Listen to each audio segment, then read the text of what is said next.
2023 में पाकिस्तान और भारत में सबसे ज्यादा क्या सर्च किया गया, आइए जानते हैं। सर्च इंजन गूगल ने मुख्तलिफ ममालिक के हवाले से डेटा शेयर किया है, जिसमें ये बताया गया है कि साल 2023 के दौरान सारिफीन ने क्या जानने में सबसे ज्यादा दिलचस्पी जाहिर की। अगर इस फहरिस्त पर नजर दौड़ाई जाए तो पाकिस्तान में सबसे ज्यादा सर्च की जाने वाली शख्सियत टिकटॉकर हरीम शाह और यूट्यूबर अलीज़े सहर थी, जबकि इंडिया में सबसे ज्यादा कियारा आडवाणी और शुभम गिल में दिलचस्पी थी। अगर खेलों की बात की जाए तो इस फहरिस्त में क्रिकेट वर्ल्ड कप 2023 में पाकिस्तान बमुकाबला न्यूजीलैंड से लेकर मुख्तलिफ तकारीब का जिक्र है, जैसे पाकिस्तान सुपर लीग और एशिया कप।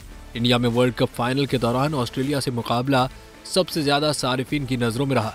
पाकिस्तान और इंडिया में एक तरफ टेक्नोलॉजी की दुनिया में सबसे ज्यादा सर्च की जाने वाली चीजों में चैट जीपीटी शामिल था, जबकि दूसरी तरफ पाकिस्तान में सबसे ज्यादा लोगों ने समोसे, कलेजी और शीर खुरमा की तरकीबें, जबकि इंडिया में आम का अचार और कॉकटेल जो रेसिपी की कैटेगरी में सरफहरिस्त है।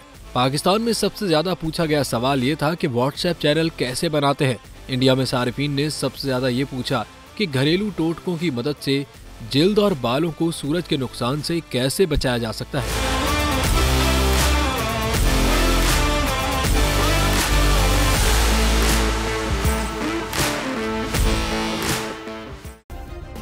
सब्सक्राइब करें और बेल दबाएं ताकि कोई खबर रह न जाए।